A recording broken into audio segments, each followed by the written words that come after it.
So I've been doing YouTube for several years now, and over the years, I've amassed a collection of technology that I use to produce my videos, ranging from expensive products, ranging from mid-tier products, ranging from a lot of just cheap budget stuff that you don't use anymore or I don't use anymore because they're just trash. A lot of the time, you just kind of have to just bite the bullet when it comes to buying certain tech because it's just gonna do the job that you need it to do. And you know, one of the things that you need to do when it comes to just getting like a proper workflow and growing in terms of your skills is like reducing the bottlenecks. A bottleneck would be you have a crappy PC and you can't record yourself at a very good frame rate or very good quality because the PC just can't handle it.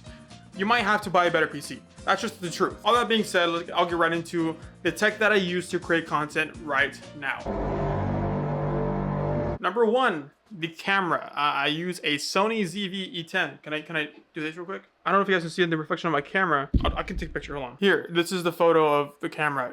I'm gonna put it on. This is the Sony ZV-E10 that it's on display. It is a great camera. It does everything I need it to. If you know how to use it, you can use it for webcam for Twitch. You can use it for. It is a vlogging camera. I take this thing everywhere with me because I use other webcams, like cheaper versions. There's like a $40 webcam you find on Amazon. There's like a $100 camera. Like those things are fine for webcams, but I needed like a vlog camera as well. I've used two other webcams before I got this camera, and the webcams are mainly for, you know, just streaming on Twitch, nothing for vlogging, nothing for outdoors shooting. And with those two webcams, I just was not satisfied really, so I got, you know, the big one. And, you know, I did a lot of research. I looked at, you know, top 10 cameras for YouTubers and stuff, and I guess this one popped up at some point, and I was like, okay, interesting. It's fairly cheap. It does what I need it to do. Sure, I'll check it out. And yes, it does all the things that I need to do.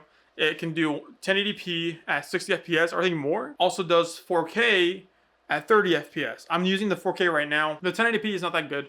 I wish it could do 4K 60, but again, it's a small price to pay for relatively cheap camera. Again, relatively is a strong word here because it is not cheap. It is about 700, I think, 800, but it gets the job done. A lot of the videos that you can see on my channel are likely made with this camera right here. At least a lot of the recent ones. The second camera that I use is my phone. My phone is genuinely, probably has a better camera than this. I'm gonna be honest. I mean, probably not, but this has an insanely good camera. The main thing that this phone has over this camera is one, just portability. It's thin, you know what I mean? It's light. It's my phone. I have it everywhere with me. It's easier to take around than this chunky thing. And it also does 4K 60, which is insane. Like if you are an aspiring YouTuber, get an iPhone first. If you don't like the iPhone, fine. The camera on this is insane. It just I don't care. I don't know what you want me to say. The microphone on this is amazing as well. I made a whole review about this iPhone a couple of days ago, so you can check out that video. If you don't want to spend $700 on just a camera, get an iPhone. It's maybe a little bit more, might be a little bit less. I think this minimum and anything above is probably really good. Next on the list is the computers that I use. So over the course of my content creation journey, I started out on a crappy Dell HP laptop with like 4 gigs of RAM and like 250 storage. Am I live? It was not good at all. And my first, I guess maybe few dozen videos are made on that first laptop. And sure, it edited the videos, but it was slow.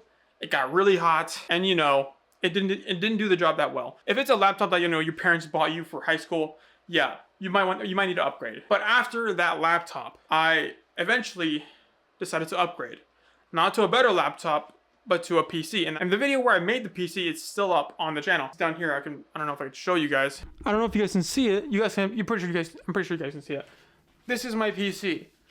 There's oh frick, I did not mean to turn it on. There's been some problems with the PC over the past few, maybe since I got this PC, since I built this PC. There's always been like a problem with it, but that's probably just a me thing. This has handled a lot of things. It handles so many things. Again, it was more expensive than the camera, but it was worth it for the upgrade, and I felt like so freed when I first got this PC. Like I can stream, play games, record, and edit. It was amazing. Is it working right now? Let's see. Quick side note, it has like problems when I boot it up for the first time in the day, where it stutters a lot, and it is running smooth right now. That's insane. I don't know. Video on that coming out soon. And the best thing about you know, PCs is you can always upgrade them. So if you can always start cheap on a PC and then like build yourself up as you go along. So like, you know, get yourself a $500 PC. At least you know you can upgrade it. So when you save up a little bit more cash, you can buy maybe a new motherboard, a new RAM, new GPU, and then all of a sudden in like a year or two, you go from a $500 cheap PC to like a $2,000, $1,500 PC, and it'll handle everything you need it to. Once you get to that range, like you really don't need more unless you want to get like 6,000 FPS, which for me I don't care about that, so I don't need it. So this is already overkill. I mean, kind of overkill. So this can easily do the job of content creation and editing videos. But then over the years, I realized I didn't like being stuck at my desk, and I was still running that other laptop because it was, what I had. As I started to do more things and create different kinds of content, I realized I needed a better like mobile computer, a more portable computer, and that's when I decided to get the M3 MacBook Air, and that thing handles the vast majority of what I wanted to do really well. And I still have it. I'm trying to sell it, by the way. Not to you guys, but just to people in my local area. Anyway, that laptop did me justice, and it did well for all of its lifespan. And I got that laptop maybe about a little over a year ago. Now, recently, if you are a regular viewer of the channel, I kind of needed an upgrade. An upgrade that did not have 24 gigs of RAM, but had more gigs of RAM. So I recently upgraded to a MacBook Pro M5, 32 gigs of RAM and 1 terabyte of storage. This is, I would say, honestly, the perfect device if you're trying to get into editing, or at least like portable editing and portable recording, and maybe even portable. I haven't streamed off this thing yet, but I kind of want to. I'm gonna see if I can. And actually, I just spent like the last 5-ish hours editing off this MacBook, and it was fine the entire time. It was crazy because it was getting like super hot in the beginning. I was like, what the heck is happening? But then I realized like there's like this new AI feature on Premiere Pro. I'm like, nah. I turned the AI feature off. The temperature just like dropped instantly. So like, screw AI, get off my damn laptop. This thing is great for editing. I was editing like an hour-long timeline, and it handled it like a beast. It's a great device. Again, expensive, but that's only if you're committed and you're gonna bite the bullet, and you at least have like a stable income.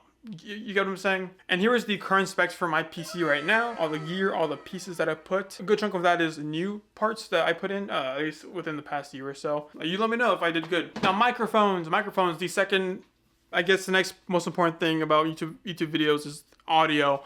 I have 2 types of microphones that I use currently across all my content. Number 1, the Shure MV7X. The Shure MV7X is, I guess, I would call it the tier 2 down from the SM7B, I'm pretty sure, which is like the top tier Shure mic, or one of the top tier Shure mics for like YouTubers and streamers. This is like the next tier down. It is perfectly fine. It is a great mic. It's pretty expensive, but they go on sale a couple times throughout the year, so I can probably get it for cheaper. The mic is great. I use it for all of my content. You probably see it in my recent videos as well. I have currently 2 of them for podcasting. I do some interviews and stuff on the side. See if you can find them, I guess. I don't know. And if you're going to use any of these mics, you have to learn what a XLR cable is and how they work. Again, they're fairly cheap, but they're kind of like thick cables that you plug into mics, and then you plug them into audio interfaces. Audio interfaces are things you plug the XLR mics into, and you can tweak the volumes and stuff like that on here, and you can plug it in through here. This one came with a cable. I'm not going to show the cable. Cables don't really matter. And I plug that straight into my PC, and then when you use the recording software, it should give you an option to change like audio inputs, and like you'll see the thing right there. I'll put that audio interface on the screen right now. I remember it being fairly cheap. It has lasted me for years, so I mean, good purchase, I guess. And before the Shure mic, I used like a $30 mic you can find on Amazon. I don't know. I didn't love that mic, and there's like a mic arm that I use as well. Didn't love the mic arm. It kind of really wore down over time. See, that's the problem when you buy cheap budget things. Is like they don't always work well, or they just degrade really quickly. Obviously hindsight is 2020, but you can start off with a cheap mic. It's not a big problem, not a big deal. Again, only get these things if you're really committed to the content. Like if you've only started making videos in like say in the past 6 months, I guess, don't buy these. If you can honestly, realistically see yourself making videos 2-3 years down the line, then I would probably encourage you, depending on how dedicated you are to making content, and if it's really a thing that you want to do, I would encourage you to do it. But if you're like, maybe this is a hobby, you don't need anything crazy, go right ahead, have fun, okay? And the second mic that I use, the one that is mounted on this camera that you saw in the photo, that is the Rode Video Mic Go 2 Helix, I'm pretty sure. I don't know, I just saw it the next tier up from like whatever mics I saw, and I kind of bought that. It's the audio that you're listening to right now, bar some like tweaks here and there. I only put little tweaks on the audio when I put it into the editor, so you're essentially getting like the raw audio from this microphone. It is a shotgun mic. It'll like get all the audio like right here. It'll pick up some of it, but that's not a big deal really. This mic is freaking awesome. I got it recently and it works like a charm. Again, hindsight 2020, I've gone through several other like tiny mics that you mount on the camera and they do okay. If you're on a budget, I would encourage you to expand your budget a little bit more for the camera. Like this is about $100 or so. I would encourage you to splurge a bit on the mic. Again, be careful. Again, make sure you know what you're getting. Make sure you understand what polar patterns are. You need to understand what polar patterns are. There's multiple videos on what audio means and how it works. Spare yourself the pain financially and emotionally. Get yourself the good mic. You're gonna thank yourself later. Next up are tripods. I have two tripods, or I have about 3 tripods that I use regularly. Okay, you know what? I have 2 tripods that I use regularly, and I have 1 tripod that I have as a spare because we found it on the side of the road for some reason, and it was just there, so we took it. So I just have like an extra tripod that I think is a good tripod. I'll explain all that to you in a second. The first tripod that I would tell you about is the big tripod, the UB size 6-7 inch. Yeah, UB size 6-7 inch camera tripod. I call it the big tripod because it is my biggest tripod, and I don't know how to really show it to you without. I could take it off and show you guys. Hopefully that doesn't look hideous and ugly and terrifying. The big tripod is great. It is very versatile. I would encourage you, get yourself a big tripod. It'll save you wonders. Don't even worry about it. Couple things though. The big tripod, I remember I had to buy like a couple things for it. I use like this metal pole essentially that allows me to mount multiple things onto the tripod, which allows me to mount this camera onto the tripod and allows me to mount this light onto the tripod. So I have both of that happening at the same time. And I'll go over the light in a second. Let's go into the next tripod. This is the medium tripod that we found on the side of the road for free. I don't know how expensive this is. You can probably find this on Amazon, honestly. It opens up like this. Got a little twisty thing that you can make it lock in place. It's kind of frustrating to use actually. It'll open up like this. It might be a little bit unstable. I don't use it too often, but it's good to have honestly. And now you have a tripod. You can't see it. It's like right about. I'm smacking you right now. This is fine if you don't want to splurge too much on a big tripod and you're kind of short regardless. If you're kind of short, then this might be better for you. This tripod is a bit more limited, but it's smaller and cheaper. And it feels pretty sturdy too, so I don't know.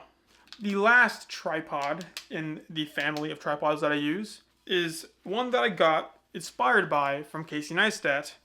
It is the bendy tripod. The bendy tripod is a tripod that is bendy, and it works. It works well. It comes with like a little thing connector that goes with the camera. I don't know. I'd be worried about buying this only because for some reason this little screw right here has trouble latching on to the actual thing that it comes with, and it's frustrating because it's like, what are we doing here? Why doesn't it fit? I don't know what happened to it. I don't know if it's broken or not. But I had to buy like a separate little set of screws to get them to fit just right, so I don't have to worry about it. It's annoying, but it's like, okay, whatever, fine. But would I recommend it? I don't know. I don't know much about the smaller tripod brands. I haven't gone through a lot of smaller tripods. Actually, I have. I have gone through a lot of. I have gone through like a lot of small and like handheld and like plastic tripods, all of which I don't really like. This at least is more versatile. This at least is a higher build quality. I would feel safer using this than, you know, the cheap handheld plastic ones. Do not get a cheap handheld plastic one. Just don't do it. Find something that's a little bit more pricier. Again, if you can afford it, just so you know it'll be sturdy enough to hold up your devices, whatever it is.